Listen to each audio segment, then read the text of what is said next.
أعوذ بالله من الشيطان اللعين الرجيم. بسم الله الرحمن الرحيم. الحمد لله رب العالمين وبه نستعين وهو خير معين والعاقبة للمتقين والجنة للموحدين والنار للعاصين والصلاة والسلام على أكرم الأنبياء والمرسلين الذي أرسله بالهدى ودين الحق ليظهره على الدين كله سيدنا ونبينا وشفيع ذنوبنا وطبيب نفوسنا ومولانا ومولى الثقلين جد الحسن والحسين أبي القاسم محمد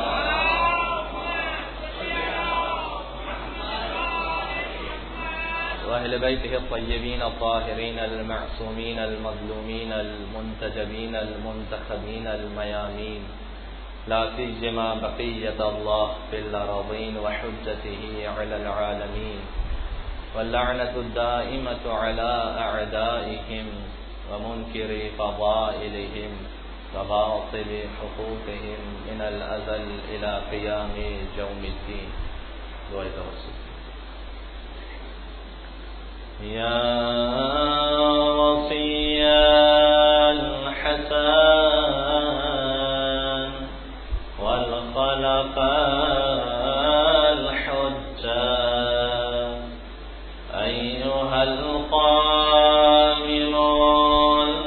المنتظر المهدي يا ابن رسول الله يا حجة الله على خلقه يا سيدنا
محمد وآل محمد.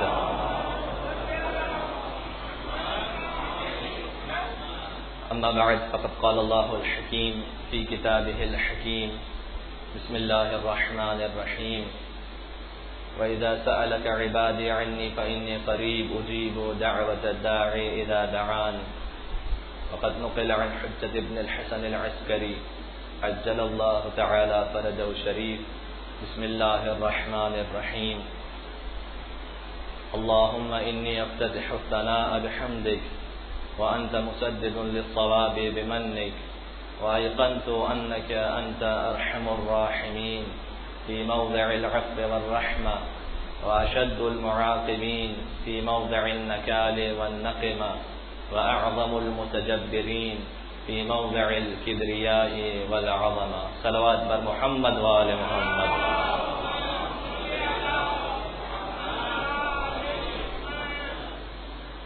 رمضان مبارک کا مہینہ وہ یونیک مہینہ ہے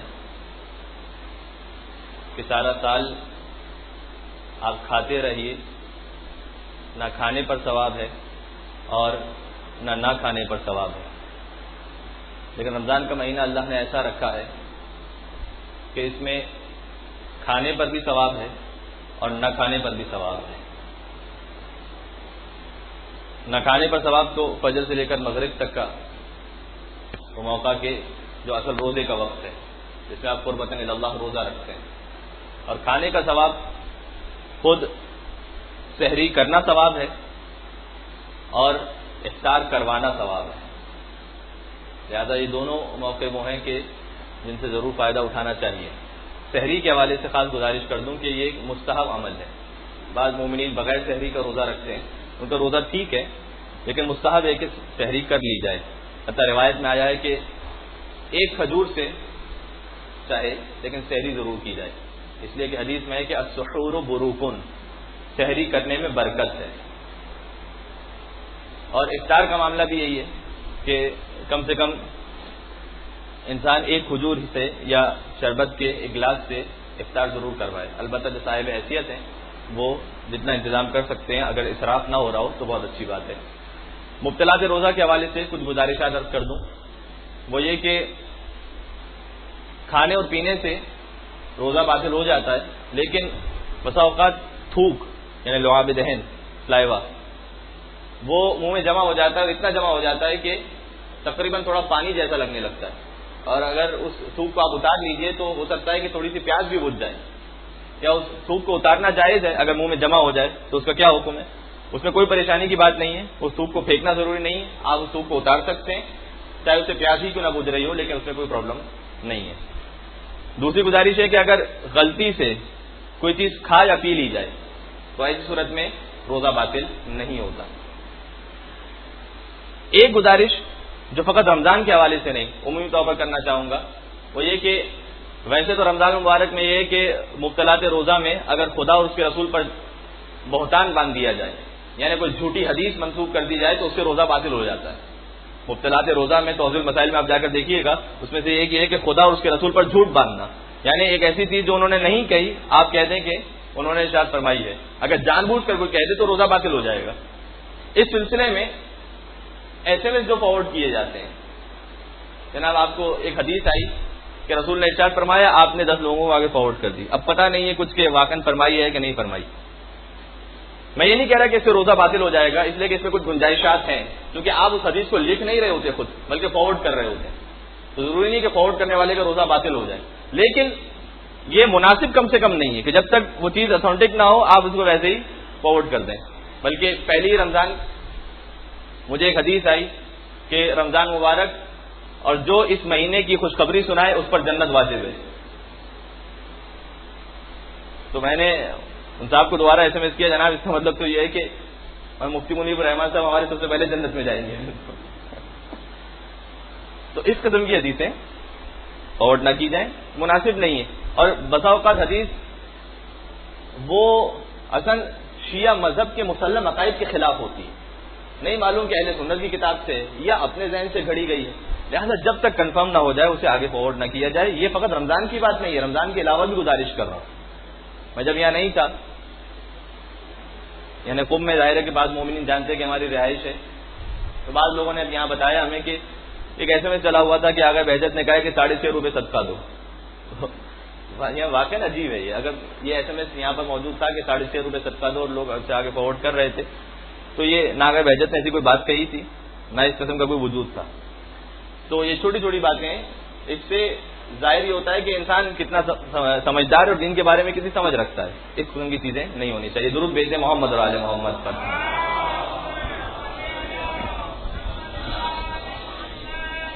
ایک گزارش کر دوں، ایک سوال مجھ سے کیا گیا تھا کل کی مجلس کے بارے میں، ہم نے ایک جملہ کی خدمت میں عرض کیا تھا حمد پروردگار کے لیے، چوتھے امام کی مناجات میں سے کہ حمد اس پروردگار کی کہ مجھ سے دوستی کرتا ہے جبکہ وہ میرا محتاج نہیں ہے۔ اور ہم نے ایک جملہ اس سلسلے میں عرض کیا تھا کہ عام طور پر ہم جب دنیا میں دوستی کرتے ہیں تو کسی ضرورت کے تحت کرتے ہیں، تو شاید تھوڑی سی مس انڈرسٹینڈنگ ہوئی ہے۔ کہنے کا مقصد یہ نہیں تھا کہ ہر دوستی مطلب کی دوستی ہوتی ہے، یا ہر دوستی میں کوئی سیلفشنس ہوتی ہے۔ ہو سکتا ہے کہ بعض دوستیاں ہوں جو واقعی اللہ کے لیے قائم کی گئی ہوں، بلکہ ایک حدیث میں آیا ہے کہ سب سے بہترین شخص وہ ہے جو اللہ کی خاطر دوستی کرتا ہے اور اللہ ہی کی خاطر دشمنی کرتا ہے۔ اس کی اپنی ذاتی کوئی حیثیت نہیں ہے، جو کچھ اللہ کی خاطر دوستی ہے اللہ کی خاطر دشمنی ہے۔ امام حسین علیہ السلام کے بھی دوست تھے، مولا علی کے بھی دوست تھے، ظاہر ہے کہ اس میں کوئی سیلفشنس نہیں تھی۔ بلکہ ایک حدیث میں، مولا کائنات کی حدیث میں آیا ہے کہ سب سے غریب وہ ہے کہ جس کا کوئی دوست نہ ہو، اور اس سے زیادہ غریب وہ ہے کہ جس کا دوست ہو لیکن وہ اسے کھو دے۔ تو ہر دوستی ایسا نہیں ہے کہ مطلب کی دوستی ہوتی ہے۔ کہنے کا مقصد یہ تھا کہ معمولاً جو دوستیاں آج کل ہوتی ہیں، کاروباری دوستیاں، یہ افطار ڈنر جو ہوں گے سارے، جس میں زبردستی بلایا جاتا ہے بہت سے لوگوں کو۔ ہم نے چاند رات کی مجلس میں گزارش کی تھی اس بات کو کہ یہ وہ مہینہ ہے وَهُوَ شَهْرٌ دُعِيتُمْ فِيهِ إِلَىٰ ضِيَافَةِ اللَّهِ، یہ وہ مہینہ ہے کہ جس میں اللہ نے مجھ اور آپ کو اپنا مہمان بنایا ہے۔ تو کیا ہم سب کو جب مہمان بلاتے ہیں تو کیا سب کو دل سے بلا رہے ہوتے ہیں؟ نہیں، بہت مرتبہ ایسا ہوتا ہے کہ ہم سارے مہمانوں کو دل سے نہیں بلاتے۔ مثلا 20 لوگ ہیں، ان میں سے 15 کو تو دل سے بلایا ہے، 5 کو مجبوری میں بلایا ہے۔ نہیں بولیں گے تو برا لگ جائے گا۔ کبھی کاروباری دعوت ہوتی ہے، کبھی پوری دعوت مجبوری میں کرنی پڑتی ہے، ہوتا ہے ایسا۔ تو کیا اللہ نے بھی جو ہمیں دعوت پر بلایا ہے، ہمیں اپنا مہمان بنایا ہے، مجبوری میں بنایا ہے؟ کوئی ایسی بات ہے؟ نہیں، آگے جملہ ہے وَجُعِلْتُمْ فِيهِ إِلَىٰ كَرَامَةِ اللَّهِ، اللہ نے تمہیں مجبوری میں مہمان نہیں بنایا، تمہیں اپنے کرم کا اہل سمجھا ہے، لہذا تمہیں اپنا مہمان بنایا ہے۔ تو میں اور آپ خوش قسمت ہیں کہ اللہ نے اپنے کرم کا اہل سمجھا ہے۔ دعائے افتتاح ہمارا موضوع تھا، اور اس کا پہلا جملہ ہم نے آپ کی خدمت میں عرض کیا تھا، بسم اللہ الرحمن الرحیم، اللہم انی افتتح الثناء بحمدک، اے خدا میں تیری تعریف کا آغاز تیری حمد سے کر رہا ہوں۔ ہم نے گزارش کی کل کہ ثنا کے 3 طریقے ہیں، حمد، مدح اور شکر، اور ان میں سے بہترین طریقہ ہے حمد، اس لیے کہ حمد جب کی جاتی ہے تو وہ ذاتی کمال پر حمد ہوتی ہے۔ اب سوال یہ ہے کہ جب ہم خدا کی حمد کرنا چاہ رہے ہیں، اگر آپ دعا مانگنا چاہ رہے ہیں خدا کی پہلے حمد سے اس کا آغاز کرنا چاہ رہے ہیں، تو کس جملے سے خدا کی حمد کو بیان کیا جائے؟ کون سا جملہ ایسا ہے کہ جس سے بہترین طریقے سے حمد پروردگار ہو سکتی ہے؟ صادق آل محمد امام جعفر صادق علیہ الصلوۃ والسلام۔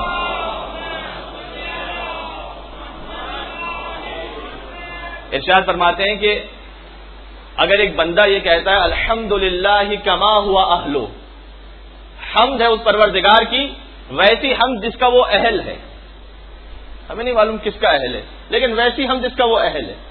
جب انسان یہ جملہ کہتا ہے، فرشتے اس جملے کے ثواب کو لکھنے سے عاجز ہیں، نہیں لکھ سکتے۔ پھر خدا فرشتوں سے سوال کرتا ہے کہ تم نے اس کا ثواب کیوں نہیں لکھا؟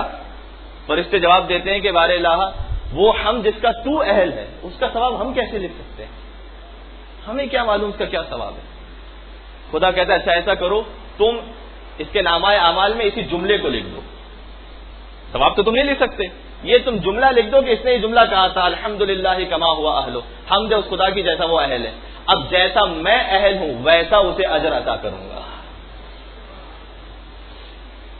یہ ہم کا بہترین طریقہ ہے۔ جب کبھی دعا کرنا چاہیں یہ جملہ یاد رکھ لیجیے، چھوٹا سا جملہ ہے الحمدللہ کما ہوا اہلو، اس کے بعد دعا کیجیے۔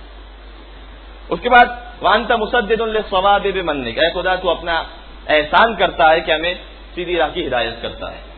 وہ ایقن تو اب 3 جملے ہیں جو بڑے لطیف بھی ہیں اور اس پہ سیر حاصل گفتگو ہو سکتی ہے۔ امام علیہ السلام ارشاد فرماتے ہیں وہ ایقن تو انک انت ارحم الراحمین فی موضع العفو والرحمہ، اے خدا مجھے یقین ہے کہ تو رحم کرنے کے موقع پر سب سے زیادہ رحم کرنے والا ہے۔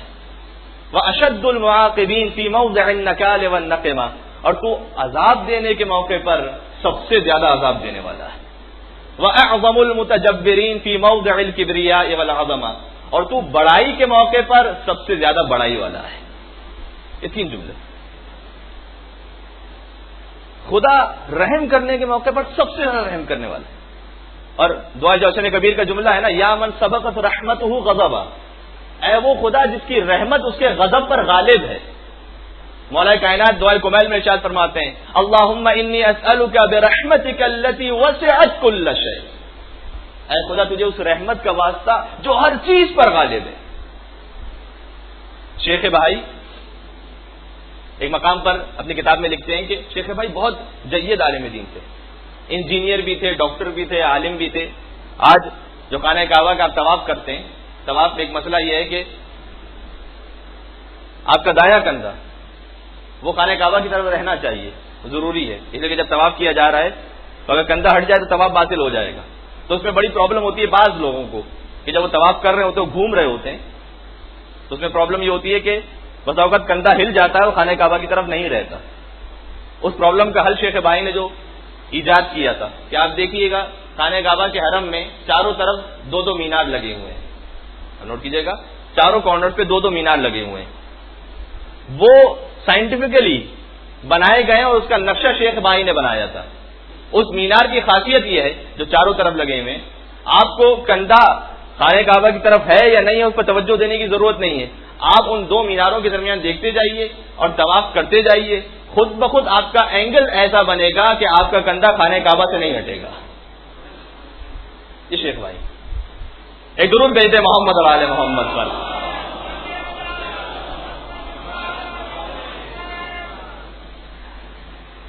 تو شیخ بھائی آج آپ لوگوں نے جو ایران جا چکے ہیں، انہوں نے اگر ایک خاص قسم کی روٹی، وہاں پر بہت ساری روٹیاں ہوتی ہیں، خاص قسم کی روٹی ہوتی ہے جو پتھر پر بنائی جاتی ہے، جس کو سنگت کہتے ہیں، وہ آپ نے کھائی ہو، اس روٹی کا تندور، اس کا ڈیزائن بھی شیخ بھائی نے بنایا تھا۔ اس کی خاصیت یہ ہے کہ وہ دنیا کی بہترین ہضم ہونے والی روٹی، یعنی عجیب قسم کی شخصیت تھی ان کی۔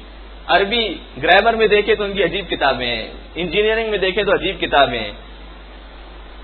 انہوں نے ایک مسجد ڈیزائن کی تھی اصفہان میں، اور یہ فقط سنی سنائی بات نہیں، میں نے خود دیکھا اس مسجد کو جا کے، بلکہ خود اذان دی ہے وہاں جا کے، جس مسجد میں کوئی مائک نہیں ہے لیکن اس کی تعمیر ایسی ہے کہ ایک خاص جگہ پر کھڑے ہو کر اگر مؤذن اذان دیتا ہے تو خود بخود آواز میں ایکو ہوتا ہے اور آواز پوری مسجد کے باہر جاتی ہے، پھیلتی ہے۔ وہاں خود کھڑے ہو کے میں نے اذان دی اور دیکھا اس بات۔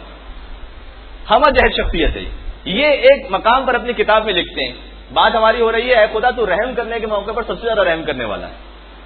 یہ لکھتے ہیں کہ جب کسی کا لیٹر آتا ہے، اس لیٹر کے پہلے جملے سے پتا چل جاتا ہے کہ اس شخص کا مزاج کیسا ہے، یہ شخص غصے والا ہے، یہ پولائٹ ہے، یہ ریوڈ ہے، کیسا شخص ہے، یہ پہلے جملے سے پتا چل جاتا ہے۔ پھر فرماتے ہیں کہ خداوند متعال کا لیٹر بنی نوع انسانیت کو قرآن کریم کی شکل میں آیا ہے، اور اس کا پہلا جملہ ہے بسم اللہ الرحمن الرحیم، میں شروع کرتا ہوں اس اللہ کے نام سے جو رحمان بھی ہے جو رحیم بھی ہے، یعنی رحمت پروردگار۔ لہذا چوتھے امام ارشاد فرماتے ہیں کہ العجب من کل عجب ہلک کیف ہلک، تعجب ہے اس شخص پر کہ ہلاک ہو گیا تو کیسے ہلاک ہو گیا، اس لیے کہ رحمت پروردگار اتنی تھی، ایک شخص کیسے ہلاک ہو سکتا ہے؟ اگر میں خود بدبخت ہوں تو میرا قصور ہے، رحمت الہی موجود ہے۔ لیکن امام آگے ارشاد فرماتے ہیں وَأَشَدُّ الْمُعَاقِبِينَ فِي مَوْضِعِ النَّكَالِ وَالنَّقِيمَةِ، اے خدا تو عذاب دینے کے موقع پر سب سے زیادہ عذاب کرنے والا ہے، عذاب بہت سخت ہے خدا کا۔ قرآن کریم میں شدید العقاب، اسے ذرا سرچ کیجئے جن لوگوں کے پاس سافٹ ویئر موجود ہے، ان اللہ شدید العقاب، خدا بہت شدید عقاب دینے والا ہے۔ وہ کن کن مقامات پر خدا نے کہا ہے، ان میں سے دو موقع میں آپ کی خدمت میں عرض کرتا ہوں۔ وَمَن يُشَاقِقِ اللَّهَ فَإِنَّ اللَّهَ شَدِيدُ الْعِقَابِ، جو اللہ اور اس کے رسول کی مخالفت کرتا ہے خدا عذاب دینے میں بہت شدید ہے، پھر خدا نہیں بخشتا۔ اور دوسرا وَمَن يُبَدِّلْ نِعْمَتَ اللَّهِ فَإِنَّ اللَّهَ شَدِيدُ الْعِقَابِ، جو اللہ کی نعمت کو بدل دے تو خدا عذاب دینے میں بہت شدید ہے۔ کیا مطلب نعمت کو بدل دے؟ اللہ کی نعمت کون ہے؟ مولا کائنات کی زیارت میں پڑھیے السلام علیکم یا نعمت اللہ علی المؤمنین، سلام ہو آپ پر جو مومنین پر اللہ کی نعمت ہے، یعنی جو علی جیسی نعمت کو کسی اور سے بدل دے فإن اللہ شدید العقاب، تو اللہ بہت زیادہ عذاب کرنے والا ہے۔ کچھ موقع اور پھر وَأَعْظَمُ الْمُتَجَبِّرِينَ فِي مَوْضِعِ الْكِبْرِيَاءِ وَالْعَظَمَةِ، اے خدا تو بڑائی کے موقع پر بہت زیادہ بڑائی دکھانے والا ہے۔ یہ جملہ وہ ہے کہ جیسے جیسے زمانہ گزرتا جائے گا نا خدا کی عظمت واضح ہوتی جائے گی، خدا کی بڑائی کیا ہے۔ بسا اوقات ہم تاریخ میں دیکھتے ہیں ایسے ایسے کام خدا کچھ لوگوں سے کروا دیتا ہے، حیرت ہوتی ہے کہ ان لوگوں سے یہ کام کیسے ہو گیا، لیکن جب خدا کروانا چاہے نا ید اللہ فوق ایدیہم، اللہ کا ہاتھ سارے ہاتھوں پر ہے، خدا کروانا چاہے۔ مولا کائنات کہتے ہیں عرفت الرب بفسخ العزائم، میں نے اپنے رب کو اپنے ارادوں کے ٹوٹنے کے ذریعے پہچانا ہے۔ میرا ارادہ کیا ہے؟ میں کچھ سوچتا ہوں ہوتا کچھ ہے۔ یہ کیوں ہوتا ہے ایسا؟ اس لیے کہ ایک بڑی طاقت اوپر موجود ہے۔ ایک واقعہ جو میں نے بعض مرتبہ اپنی مجالس میں عرض کیا ہے لیکن یہاں دوہرا دوں، مجھے بہت اچھا لگتا ہے وہ۔ کبھی کبھی انسان سوچتا ہے کہ یہ اللہ ہی نے کروایا ہے، کیسے ہو سکتا ہے یہ؟ حاکم شام اس کا وزیر عامر ابن عاص اور یزید، یہ تینوں بیٹھے ہوئے تھے. ایک شخص آتا ہے گفٹ لے کر، وہ گفٹ دے کر چلا گیا. حاکم شام نے، تینوں دشمن علی ہیں، اس سے بڑھ کر دشمن علی کون ہوگا؟ تینوں کہتے ہیں کہ یہ گفٹ اس کا ہوگا کہ جو علی کی فضیلت کے بارے میں سب سے اچھا شعر کہہ دے. یہ کون کروا رہا ہے مجھے بتائیے؟ حاکم شام کی زبان سے فضائل علی کا مشاعرہ کون نکلوا رہا ہے؟ کیسے ہو سکتا ہے؟ یزید کی زبان سے فضائل علی کا شعر کیسے نکل سکتا ہے؟ وہ یزید کے جس نے یہ کہہ دیا کہ ولا وحی جاء ولا وحی نزل، کہ کوئی نبی نازل نہیں ہوا، کوئی وحی نہیں آئی، جس نے اللہ کا انکار کر دیا، اللہ اس کی زبان سے فضائل علی کا شعر نکلوا رہا ہے. کیسے ہو سکتا ہے؟ تو چونکہ حاکم شام بادشاہ تھا لہذا اس کی باری پہلے آئی. وہ کہتا ہے کہ خیر الورا من بعد احمد حیدرا والناس ارض والوصی سماء. ایسی تعریف میں اور آپ بھی نہیں کر سکتے. کہا انسانوں میں احمد کے بعد جو سب سے بہتر ہے وہ حیدر ہے.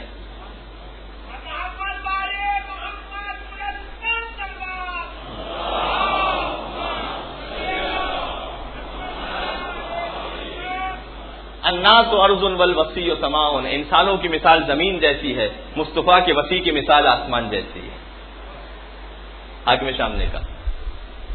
یزید کی باری آتی ہے. یزید کہتا ہے علی ان کا ملک حسن، علی کی مثال ایسی ہے جیسے ایک شخص کی دو بیویاں ہوں. اس کا اپنا کیلیبر تھا. اس نے کہا جیسے ایک شخص کی دو بیویاں ہوں تو آپس میں چاہے کتنی اچھی کیوں نہ ہو ہمیشہ جھگڑا رہے گا، لیکن علی کا کوئی کتنا ہی بڑا دشمن کیوں نہ ہو علی کی فضیلت کا اقرار کیے بغیر نہیں رہ سکتا. یزید نے کہا. عمر ابن عاص بیٹھا ہوا تھا، دونوں کو دیکھ رہا تھا. دونوں کو دیکھ کر مسکراتا اور کہتا ہے ھذا الذی شہد الفضل بعدوه والفضل ما شہدت به الاعداء.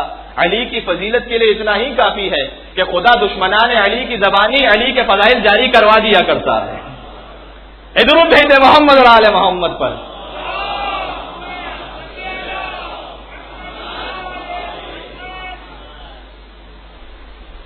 یہ کام کس نے کروایا؟ وَأَعْظَمُ الْمُتَجَبِّرِينَ فِي مَوْضِعِ الْكِبْرِيَاءِ وَالْعَظَمَةِ. جب خدا بڑائی دکھاتا ہے، جب کوئی کام کروانا چاہتا ہے پھر اس کو روک نہیں سکتا. اور ہم دور کیوں جائیں؟ آج کے دور میں دیکھیے یہ مولا کائنات کا حرم نجف اشرف میں اسے جو تعمیر کروایا تھا نادر شاہ نے تعمیر کروایا تھا. نادر شاہ کوئی شیعہ نہیں تھا، جنگجو بادشاہ تھا، جاہل قسم کا بالکل. ایک جگہ سے گزر رہا تھا کہ لوگوں نے بتایا کہ یہاں پر ایک شہر ہے، نجف کو فتح کرنے کے لیے آیا تھا. نجف کو اس نے فتح کیا، اس کے بعد آگے جا رہا تھا کہ نجف میں راستے میں اس نے شراب منگوائی. اس کے وزیر کو شراب وغیرہ لے کر آتے ہیں. جب شراب پینا چاہ رہا تھا تو دیکھا کہ سرکہ ہے، شراب نہیں ہے. بڑا غصہ ہوا، کہا کہ واپس لے کر آؤ. لوگ دوبارہ جاتے شراب لے کر آتے ہیں، پینے کی کوشش کرتا ہے، جب پینے لگتا ہے تو سرکہ ہے. حیران ہوتا ہے یہ کیا ہو رہا ہے. تو اس کا ایک وزیر وہ بہت مولائی تھا، اس نے اگر کہا حضور بات یہ ہے کہ یہاں پر ایک بہت عظیم ہستی دفن ہے، یہ ان کے صدقے میں شراب سرکے میں تبدیل ہو رہی ہے. کہا اچھا تو میں منت مانتا ہوں کہ اگر میں جنگ جیت گیا، جو آگے جنگ لڑنے جا رہا ہوں، تو میں اس عظیم ہستی کا مزار تعمیر کرواؤں گا. منت مان لی اس نے. جاتا ہے جنگ لڑتا ہے، اس کو فتح ہو جاتی. واپس آتا ہے تو کہتا ہے کہ میں نے منت مانی تھی یہاں پر مزار تعمیر ہوگا. اب مولا کائنات کا مزار تعمیر ہونا شروع ہوتا ہے. چھوٹا سا تھا اس وقت، مزار تعمیر کروایا. جو مین گیٹ تھا اس کا، وہ جو وزیر جس نے یہ بات کی تھی، جو مولائی وزیر تھا، اس نے اپنے کچھ آدمیوں کو کہا کہ ذرا جا کر پوچھنا کہ بادشاہ سے کہ دروازے پر کیا لکھوانا ہے. عام طور پر جو مزار تعمیر کروایا جاتا ہے ظاہر ہے اس میں پھر بادشاہ اپنے قصیدے لکھواتے ہیں، اپنی تعریفیں لکھواتے ہیں. تو ذرا بادشاہ سے پوچھنا کیا لکھوایا ہے. میں نے اس کا بالکل جاہل. اس کے بعد لوگ آتے ہیں کہ حضور دروازے پر کیا لکھوائیں. کہا لکھوا دو ید اللہ فوق ایدیہم. اللہ اکبر. اللہ کا ہاتھ سارے ہاتھوں پر ہے، اور خود ید اللہ یہ مولا کائنات کا لقب ہے. جب اس وزیر کو جا کر بتلایا کہ بادشاہ نے یہ کہا ہے، کہا نہیں یہ نہیں ہو سکتا. ایسا جاہل بادشاہ اس کی زبان سے جملہ کیسے نکل گیا؟ یہ ہو ہی نہیں سکتا. ایک دن انتظار کرو. انتظار کیا. اگلے دن پھر جا کر پوچھا کہ وہ حضور دروازے پر کیا لکھوانا ہے. کچھ دیر کے لیے سوچتا ہے، کہا وہ جو کل کہا تھا کیا کہا تھا، بس وہی لکھوا دو، وہی لکھوا دو بس. اس کے دروازے پر لکھوا دیا گیا ید اللہ فوق ایدیہم. بس یہ مزار کا تعمیر ہونا تھا کہ ایک دن بعد اس وزیر کا انتقال ہو گیا اور اسے یہ شرف حاصل ہوا کہ وہ آج تک مولا کائنات کے حرم میں دفن ہے. وہ وزیر، اس وزیر کی قبر پر کسی نے کچھ اشعار لکھے تھے.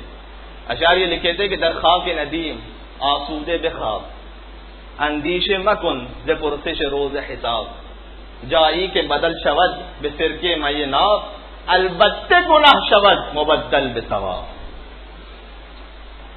کیا کہا کہ اے علی کے ماننے والے، نجف کی خاک میں سکون کے ساتھ سو جا اور حساب و کتاب کی پرواہ نہ کر، اس لیے کہ جس سرزمین پر شراب سرکے میں بدل جاتی ہے اس سرزمین پر گناہ ثواب میں کیسے نہیں بدل سکتے. ایک درود بھیج دیں محمد اور آل محمد پر.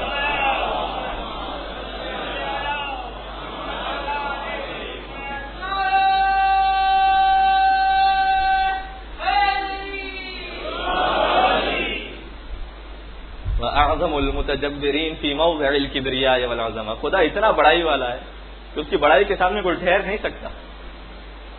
بتاؤ اوقات ہم کچھ دولت کما کے، کچھ اقتدار پا کے اپنے آپ کو بہت بڑا سمجھنے لگتے ہیں. اس پوری دنیا کو حساب کیجئے نا، پوری دنیا، میں تو اس دنیا میں ایک ڈاٹ کے برابر بھی نہیں ہوں. پوری دنیا کو پورے یونیورس کے ساتھ ملائیے، پوری دنیا اتنی چھوٹی ہے کہ وہ بھی ڈاٹ کے برابر نہیں ہے.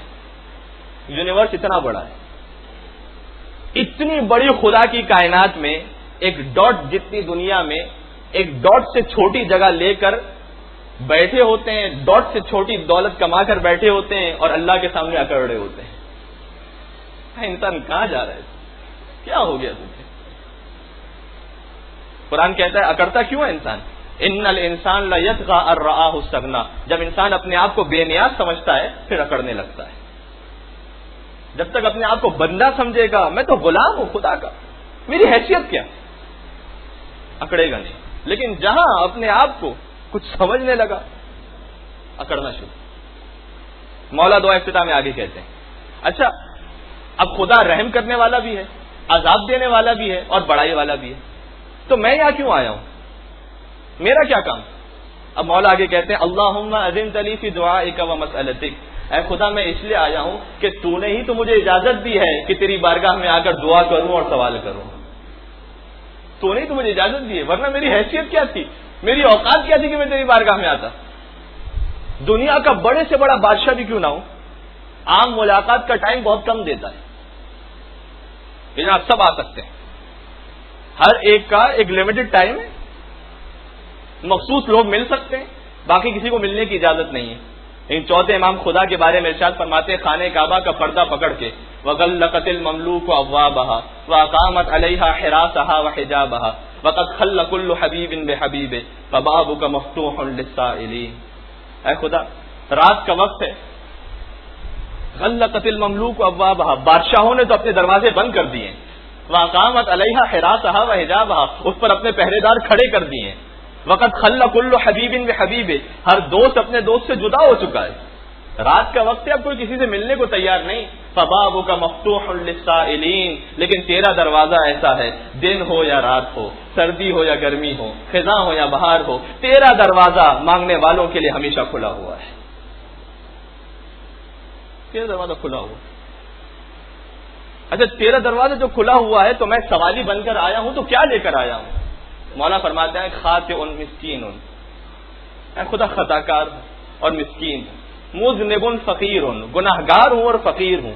پھر کیوں آیا ہوں؟ جئتک ارجو رحمتک یا رحیم وان تنظر الی بلطفک یا کریم. اے خدا تیری رحمت کی امید اپنے دل میں لے کر آیا ہوں. یہ خدا کبھی خدا کا دروازہ بند نہیں ہوتا. اسلام میں کبھی ڈیڈ اینڈ نہیں ہے، دروازہ ہمیشہ کھلا ہوا ہے. کتنا ہی بڑا گناہگار کیوں نہ، خطا کار کیوں نہ. امام فرماتے اللہم اذن لی فی دعائک و مسئلتک، تو نہیں تو مجھے اجازت دی ہے کہ میں آؤں تیری بارگاہ میں اور آ کر سوال کروں. فاسمع یا سمیع مدحتی، تو بس جب تو نے مجھے اجازت دی ہے تو اے سننے والے میری مدحت کو سن لے. وَأَجِبْ يَا رَحِيمُ دَعْوَتِي، اور اے رحیم میری دعوت کا جواب دے دے. وَأَقِلْ يَا غَفُورُ عَسْرَتِي، اور اے کریم پروردگار میری لغزشوں کو بخش دے. کیا کسی غیر معصوم میں یہ طاقت ہے کہ وہ ایسے جملے کہہ سکے؟ مولا پر جانے قربان. اللہ کی آیتوں کو اپنے کلام کے ساتھ ایسے ملا دیتے ہیں جیسے کوئی فرق ہی نہیں ہے، اس لیے کہ یہ ایک ہی نور سے بہتے ہوئے دو چشمے ہیں. یہ ہے مولا. فکم یا الہی من قربت قد فرجتا. تو بس اچھا بار الہ، میں یہاں جو آیا ہوں تیری بارگاہ میں، تو ایسا نہیں ہے کہ پہلی مرتبہ آیا ہوں. کتنی ہی مرتبہ ایسا ہوا کہ میں مشکلات میں تھا تو تو نے میری مشکل کو دور کر دیا ہے. کتنی دفعہ ایسا ہوا ہے، تو نے میری پریشانی کو حل کر دیا ہے. فکم یا الہی من قربت قد فرجتا وہموم قد کشفتا. کتنی مصیبتوں کو تو نے پہلے ہی ختم کر دیا ہے. وعسرت قد عقلتا، کتنی ہی لغزشوں کو تو نے بخش دیا ہے. ورحمت قد نشرتا، کتنی ہی رحمتوں کو تو نے پھیلا دیا ہے.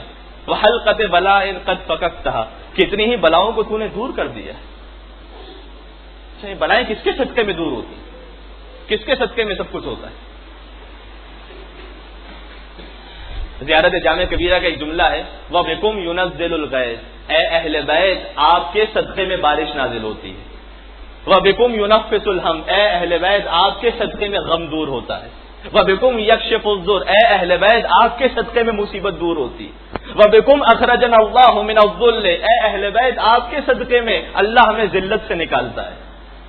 جو کچھ ہے وہ آپ ہے، ہم تو کچھ نہیں.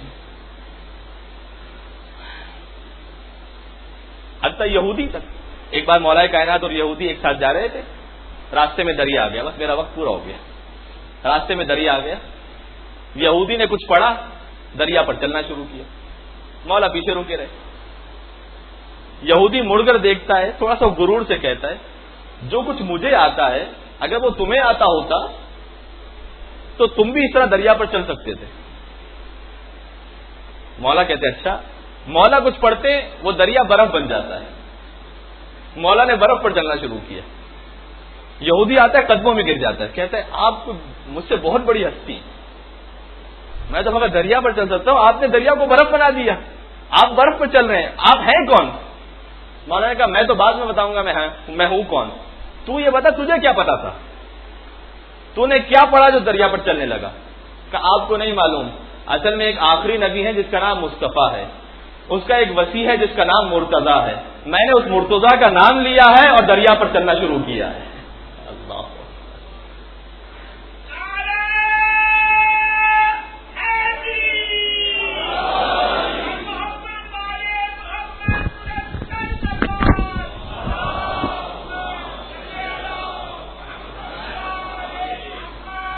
مولا کہتے ہیں اچھا انا علی المرتضی، میں ہوں وہ مرتضی. اگر یہودی بھی کچھ کرتا ہے تو علی کے نام کے ساتھ کرتا ہے. علی کے بغیر کچھ نہیں ہونے والا. یہ تو ایسا کریم گھرانہ ہے، کریم ابن کریم. جنگ صفین میں حاکم شام کی فوج نے مولا کے سپاہیوں پر پانی بند کر دیا. مولا آتے ہیں، خطبہ دیتے ہیں، نہج البلاغہ میں مولا کا خطبہ موجود ہے. مولا کے سپاہی لڑتے ہیں، قبضہ کر لیتے ہیں. حاکم شام کی فوج والے کہتے ہیں ہم نے پانی بند کیا تھا، علی والے بھی پانی بند کر دیں گے. حاکم شام نے کہا نہیں، مجھے معلوم ہے علی پانی بند نہیں کریں گے، اس لیے کہ علی کریم ابن کریم ہے.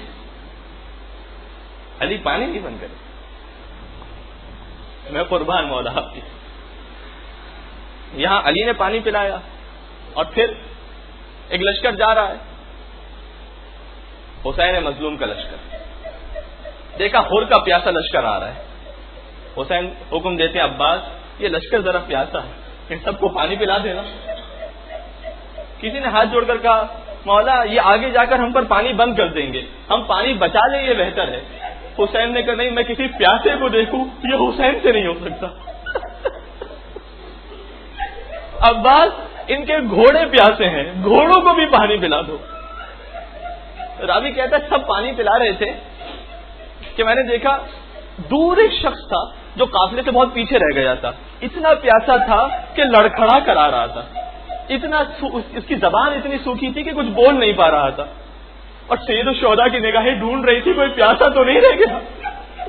حسین نے دیکھا دور سے وہ شخص بہت پیاسا ہے، فرزند زہرا مشک کو ہاتھ میں لیتے ہیں، اس پیاسے کے پاس جاتے ہیں، کہتے ہیں لے پانی پی لے۔ اتنا پیاسا تھا مشک اٹھا نہیں سکتا تھا۔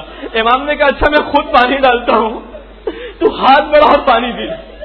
ہاتھ بھی نہیں بڑھا پا رہا تھا۔ امام نے کہا اچھا اپنا منہ قریب لے کر آ، میں تیرے منہ میں پانی ڈالتا ہوں۔ سب کو پانی پلانے والے حسین کا 6 ماہ کا اصغر پیاسا مارا گیا۔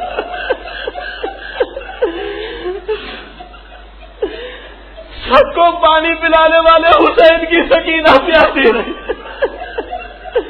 کسی نے سکینہ کو پانی نہ پلایا،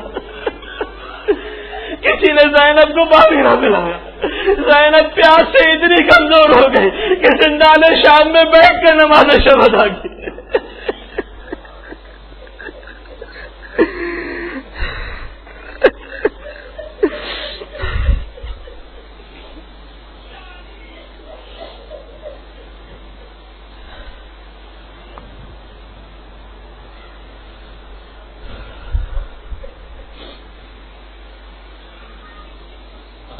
لعنة الله على القوم الظالمين